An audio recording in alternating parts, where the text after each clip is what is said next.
Pessoal, paz do Senhor, estamos aqui novamente, mais uma vez, a equipe Explosão para trazer uma palavra para sua família, uma palavra rápida, mas uma palavra para nossos corações, uma palavra de Deus para nós. Hoje eu vim com uma mensagem do Senhor que quero trazer para vocês, que muito mexeu comigo, muito trouxe uma reflexão para a minha vida. E eu quero tratar ela com vocês nesse momento. Antes eu gostaria de orar com vocês, que vocês pudessem curvar as suas cabeças, fechar seus olhos e possamos entregar esse momento a Deus. Querido Senhor, no nome de Jesus, Pai, nesse momento, Senhor, que nós vamos falar da sua palavra, não queremos que seja uma exposição humana, uma exposição, uma mera palestra, Pai, mas queremos que seja um momento de ação do seu Espírito, do seu poder sobre nossas vidas, que haja entronização da sua palavra nos nossos corações, que nós possamos vivê-la com intensidade e amor no nome de Jesus. Amados, eu quero ler a palavra com vocês. Ela está em João 5, João 6, versículos 5 a 12. Diz o seguinte, é uma passagem muito conhecida de todos nós. Então Jesus, erguendo os olhos e vendo que grande multidão vinha ter com ele, disse a Filipe: onde compraremos pães para lhes dar a comer? Mas dizia isto para experimentar, porque ele bem sabia o que estava para fazer. Respondeu-lhe Filipe: não lhe bastariam 200 denários de pão para receber cada um o seu pedaço? Um de seus discípulos, chamado André, irmão de Simão Pedro, informou a Jesus: está aí um rapaz que tem 5 pães de cevada e 2 peixinhos. Mas isto que é para tanta gente?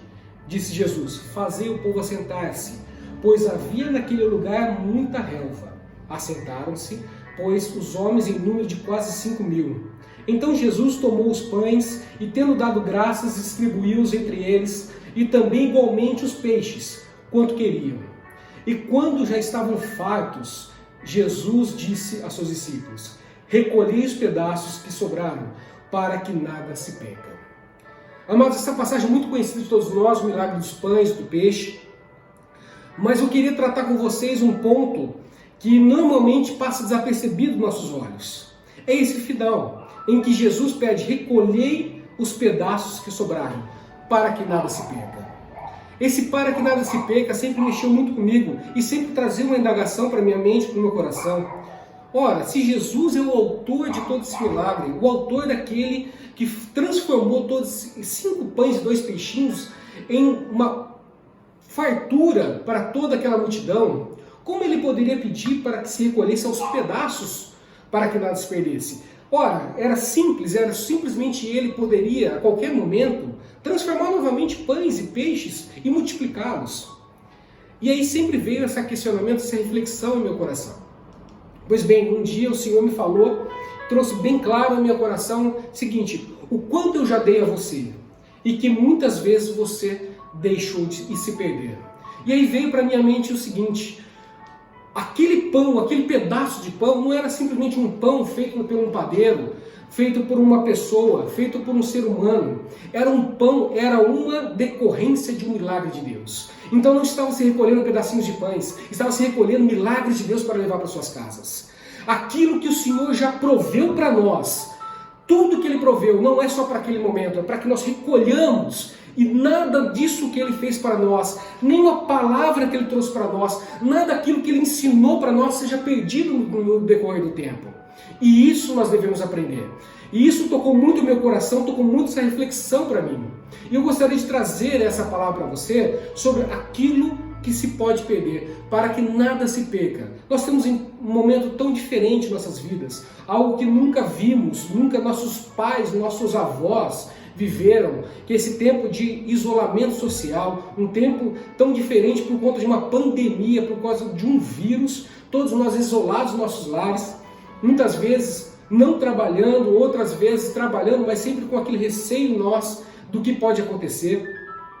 E veio para mim, nesse momento, essa palavra: esse é o momento para que nada se perca.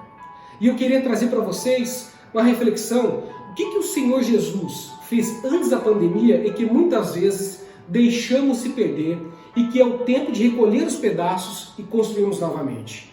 e que o Senhor já nos ensinou antes da pandemia para que não percamos durante a própria pandemia. Eu queria traçar isso com 3 pontos. O primeiro ponto que eu queria falar com vocês é, nesse momento que nós estamos isolados nos nossos lares, o que nós temos que o Senhor já nos deu? Relacionamentos. É interessante nós falarmos em relacionamentos quando nós estamos isolados socialmente. Mas nós temos que analisar nossas vidas. Eu fiz uma reflexão sobre a minha vida. Quanto tempo eu gasto no meu trabalho, quanto tempo eu gasto viajando, quanto tempo eu gasto, às vezes, fazendo até a obra do Senhor, fazendo o trabalho, o ministério que o Senhor confiou a nós.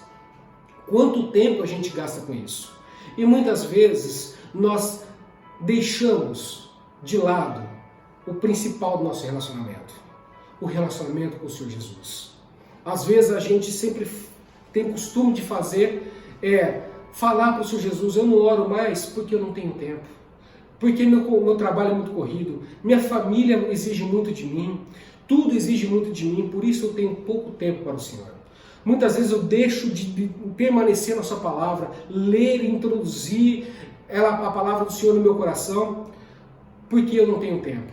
Então esse é o momento em que nós podemos reavaliar, refletir.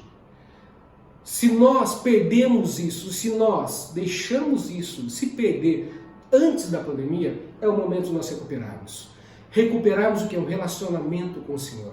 A palavra do Senhor em Salmos 80, versículo 7 diz o seguinte: restaura-nos, ó Deus dos exércitos, que a luz do teu rosto brilhe sobre nós, só então seremos salvos. Vejam só essa passagem que interessante, que o salmista diz que a luz do seu rosto brilhe sobre nós. A luz do Senhor brilhe sobre nós. Mas que o rosto do Senhor, a luz do Senhor, do rosto de Deus, brilhe sobre mim e sobre você, nós temos que estar exposto a Ele. Não há como a luz do rosto dele brilhar sobre nós sem uma verdadeira exposição a Deus. E como nós podemos fazer isso? E como nós podemos nos expor em relacionamento com Deus? Não há outra forma, não existem invenções. As formas e os meios são desde a época de Jesus. Primeiro, pela leitura da palavra. Jesus disse para nós em Mateus 22, 29, errais, pois não conheces as palavras. Não conhece a palavra, não conhece as escrituras. O salmista, no Salmo 119, versículo 105, diz: tua palavra é lâmpada para os meus pés e luz para o meu caminho. O mesmo Salmo 119 diz: teus mandamentos me fazem mais sábio. Sim, tenho mais prudência que meus mestres. Tenho mais entendimento que os anciões. Ela diz que a sua palavra são como doces para mim, doce como mel. Tuas ordens me dão discernimento, pois por isso, por conhecer sua palavra, eu odeio todo caminho falso. É na palavra de Deus que nós vamos buscar os nossos caminhos. É ela que guia nossos passos. É ela que dirige todas as nossas decisões. E muitas vezes, principalmente antes da pandemia, antes que nós alegávamos não ter tempo para a palavra de Deus, nós acabávamos não mergulhando definitivamente, mergulhando da forma correta a leitura da palavra do Senhor. Então esse é o momento de nós nos debruçarmos a palavra. E é interessante que nós falamos sobre o principal mandamento. Quando Jesus foi questionado sobre o principal mandamento, ele disse: amarás seu Deus, né? Com todas as suas forças, com todo o seu entendimento. E ele explica exatamente em João 14, 21, como que nós podemos demonstrar esse amor a Deus, como que nós fazemos para amar a Deus. E ele diz: aquele que tem os meus mandamentos e os guarda, esse é o que me ama. Ora, como que nós podemos falar se nós amamos a Deus, se nós não conhecemos mandamentos?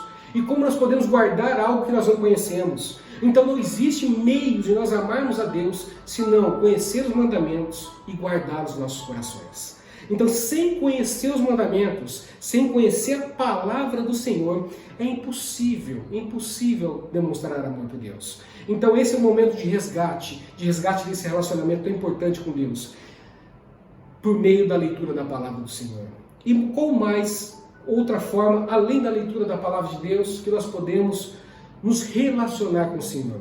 É óbvio que a palavra de Deus é a forma que Deus usa para nos falar, para entronizar a sua verdade dentro dos nossos corações. Mas existe uma forma de nós também falarmos a Deus aquilo que está em nossos corações, para que Ele saiba as nossas petições, saiba as nossas intercessões. E é por meio da oração.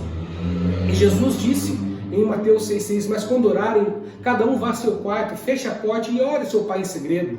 Eu estou num Pai que se te observa em segredo, os recompensará. É a forma que nós temos de nos relacionarmos com Deus, é pela leitura da sua palavra e pela oração do Senhor. Então é um momento de resgate, amados, o resgate desse relacionamento com Deus, desse relacionamento com Deus que nós temos nesse momento de pandemia. Sem dúvida alguma, é essa forma que Ele vai utilizar para nos usarmos, para dar o caminho, para dar o alívio aos nossos corações.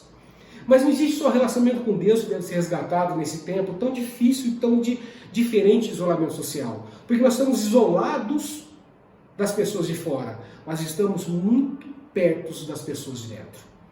As pessoas da nossa família, ela muitas vezes, por conta da correria do dia a dia, por conta da rotina nossa, por conta dos nossos trabalhos, nossa vida, que a vida cada dia mais, nos dias contemporâneos, ela exige tempo nosso. E acabamos não priorizando aquilo que tem mais valor em nossas vidas, aquilo que tem mais identidade conosco, que é a nossa família. A palavra de Deus, Paulo disse ao seu Timóteo, na sua carta 1 Timóteo 5,8, ele diz ao seu discípulo, ora, se alguém não tem cuidado dos seus, especialmente dos da própria casa, tem negado a fé. E é pior do que o descrente. Vejam, amados, a relevância de nós darmos atenção às nossas famílias. Relevância de nós aproveitarmos essa oportunidade. Porque eu creio exatamente nesse chamado da Igreja do Senhor para as suas famílias. Esse é o momento que Deus está chamando cada um, pais, mães, maridos, esposas, para voltarem os olhos, os seus corações e seus lares. Resgatarem as suas famílias. É um momento que nós podemos deixar a correria de lado e olhar nos olhos de cada um. Deixarmos ser transformados verdadeiramente dentro dos nossos lares. Porque quando nós nos entregamos mais nos nossos lares, convivemos mais, às vezes nós chegamos a conviver 24 horas com a nossa família nesse isolamento social, é um momento que nós realmente expomos quem nós somos. Porque o tempo com as pessoas vai dizer realmente quem que nós verdadeiramente somos. E os nossos filhos vão nos conhecer, nossos cônjuges vão nos conhecer exatamente quem que nós somos, o que nós pensamos. Porque nós não conseguimos esconder a realidade da nossa identidade para as pessoas quando nós ficamos muito tempo com elas.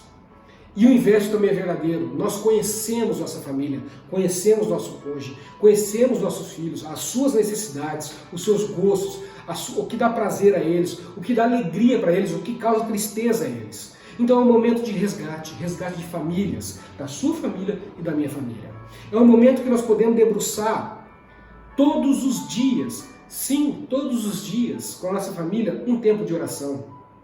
Eu creio, eu tenho convicção que vocês, como eu, têm na minha família alguém que está sujeito a essa pandemia, sujeito a esse vírus, que pode estar pessoas que podem estar numa situação mais crítica com relação a essa pandemia. Então é o momento da família se reunir para interceder por elas. É o momento da família se reunir para interceder por si mesma.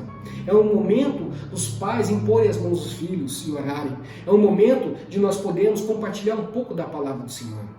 E isso eu indico para vocês, amados, se vocês puderem e conseguirem, façam isso diariamente. Não estou falando longas horas para discutir a palavra de Deus ou longas horas de oração.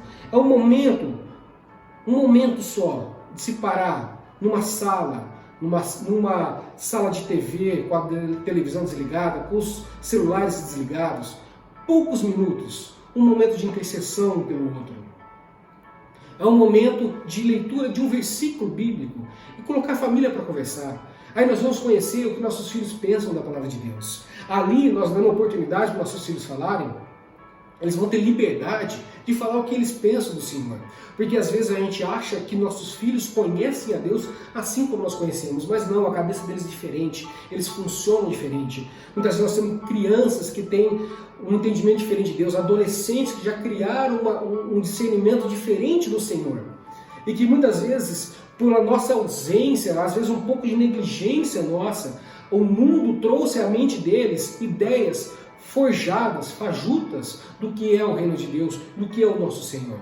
E aí esse momento, dia após dia, é um momento em que eles vão, aos poucos, dia após dia, escama após escama, vão caindo e eles vão se demonstrando, e eles vão encontrando liberdade para falar: vocês, pais, quem que eles acham que é o Senhor Jesus? Quem que eles acham que é Deus? E aí, se a ideia deles for errada, vocês têm tempo para trabalhar com eles, sem repreensão, mas com carinho, com amor, tratar com eles e mostrar para eles verdadeiramente quem é o Senhor Jesus. Além disso, nós podemos conhecer nossos filhos, quem que nós somos para eles. Porque nós fazemos uma ideia de identidade nossa com relação a eles, completamente errada daquilo que está na mente deles. Porque nós não conseguimos nos olhar como nós nos comportamos nos nossos lares. Às vezes nós conseguimos nos vigiar quando nós estamos lá fora, no nosso trabalho, no nosso dia a dia, na nossa igreja, mas quando nós estamos nos nossos lares, a gente não tem como filmar a nossa postura como membro da família. E esse é o momento que eles vão sentir liberdade, dia após dia, eles vão ter liberdade de falar para você o que eles pensam de você. E eu recomendo a vocês fazerem como eu fiz no meu lar. Eu cheguei ao ponto, meus filhos, me descrevam. Falem num papel quem eu sou, aquilo que vocês gostariam que eu mudasse na minha vida, aquilo que o comportamento que vocês veem em mim e falam: se meu pai melhorasse nisso seria ótimo.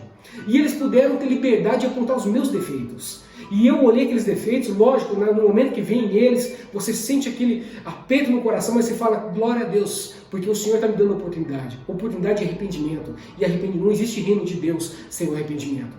João dizia: arrependei-vos. Jesus disse: arrependei-vos. A primeira pregação de Pedro, qual que foi? Quando ele expôs depois de Pentecoste, toda a verdade sobre aquilo que estava acontecendo em Pentecostes, qual foi a primeira palavra de Pedro? Arrependei-vos. Então eu tive a oportunidade de olhar para os filhos, me arrepender e pedir perdão para eles. Então eu indico para vocês que vocês deem essa oportunidade, aproveitem esse momento. Existe sempre algo de melhor para vocês, porque independente das circunstâncias, existe um Deus que é pela sua família.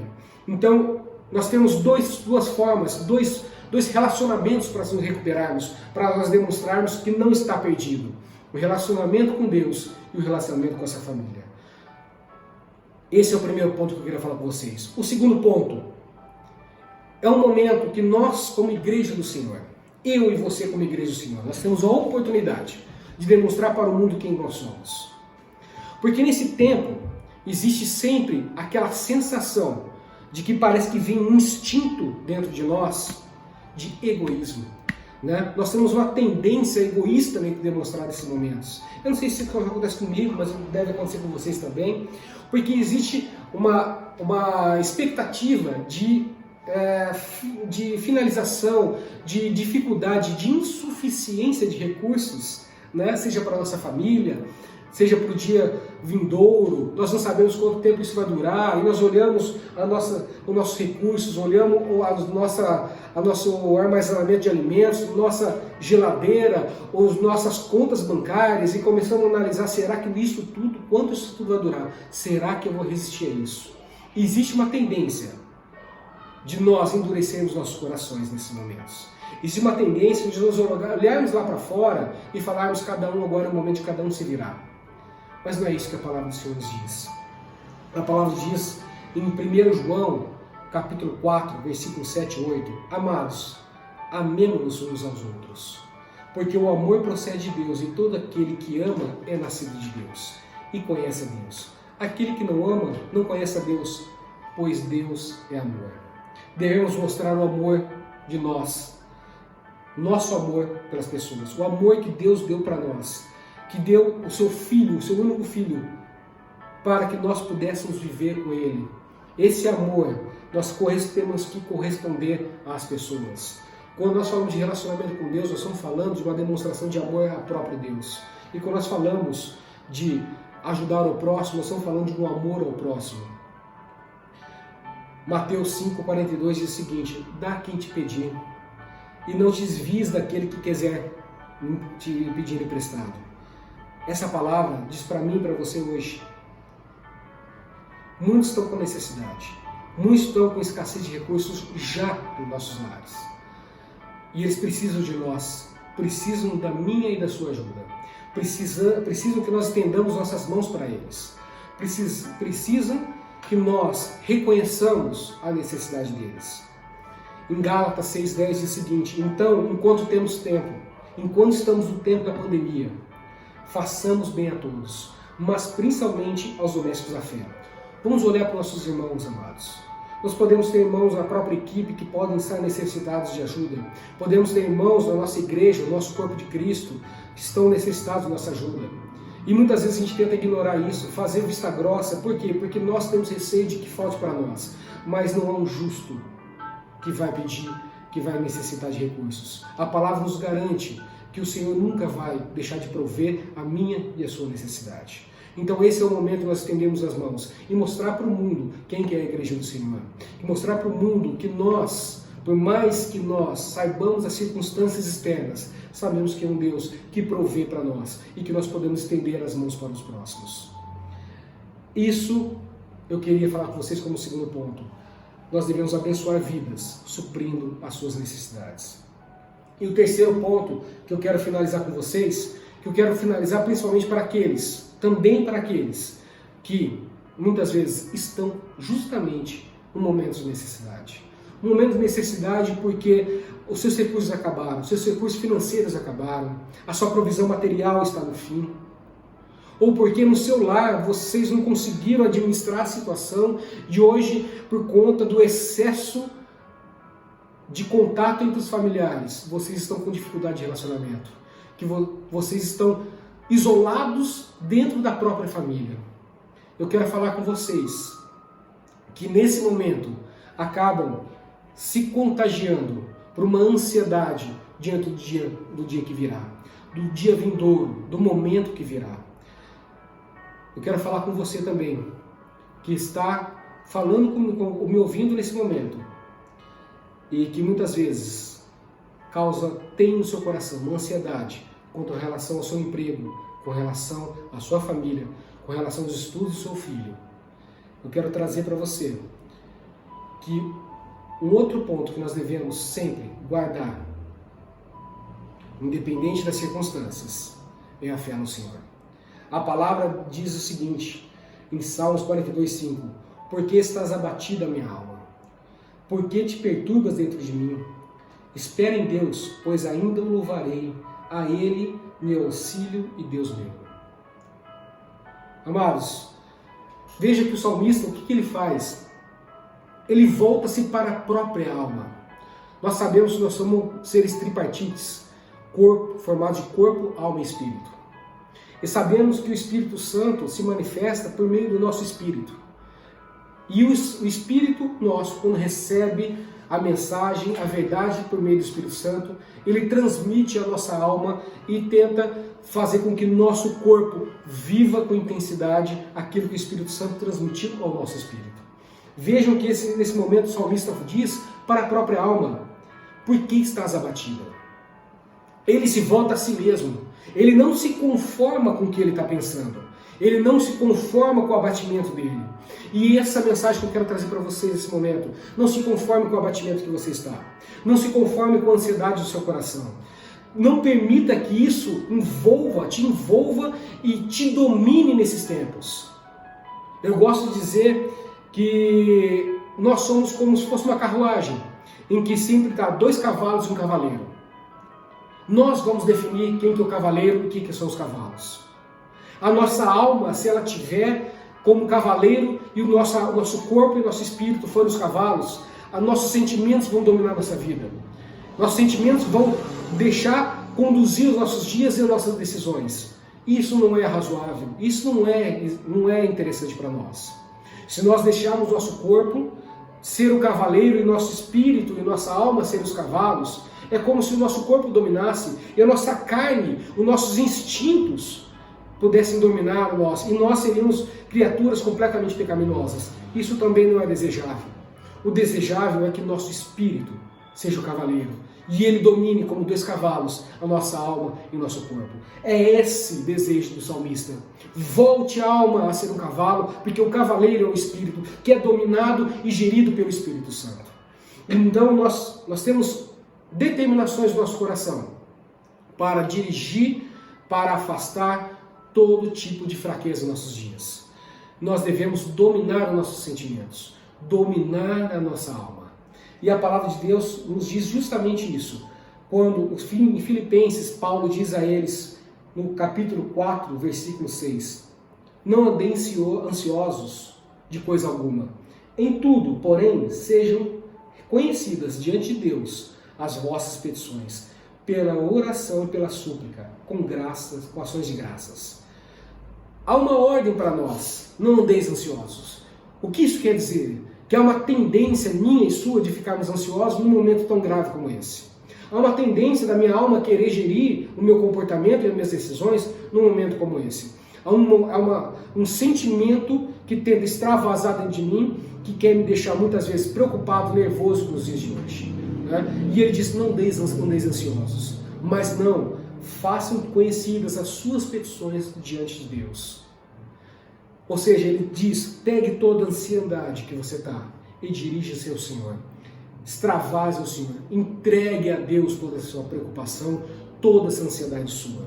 Ele está dizendo, eu carrego esse fardo pesado, porque o fardo do Senhor Jesus é leve. Estamos em meio a um grande combate de fé. Porque nós olhamos nossos dias, olhamos o dia de amanhã e o mês de maio, muitas vezes nós olhamos com certa cautela, porque nós olhamos que os dias não serão fáceis. Então nós estamos num verdadeiro combate de fé. A nossa fé está tentando ser combatida dia após dia. Pelo quê? Pela lógica, pela razão, pelo que estão demonstrando, pela mídia está demonstrando. O que também não é irreal o que eles mostram. É a realidade do mundo. Mas nós estamos em meio a um combate. Porque nós nos pautamos naquilo que nós vemos, mas nós nos pautamos naquilo que é invisível. Paulo diz em 1 Timóteo 6,12, combate o bom combate da fé. Ele diz para Timóteo isso, combate o bom combate. O que isso quer dizer? Que a nossa fé será combatida, que nós teremos possibilidades, oportunidades de que podem gerir situações que vão tentar combater nossa fé. Aquilo que nós cremos, aquilo que nós confiamos, a confiança que nós temos em Deus pode ser combatida nesses dias. Então o que eu falo para mim e para você é, combata o bom combate da fé nesse momento.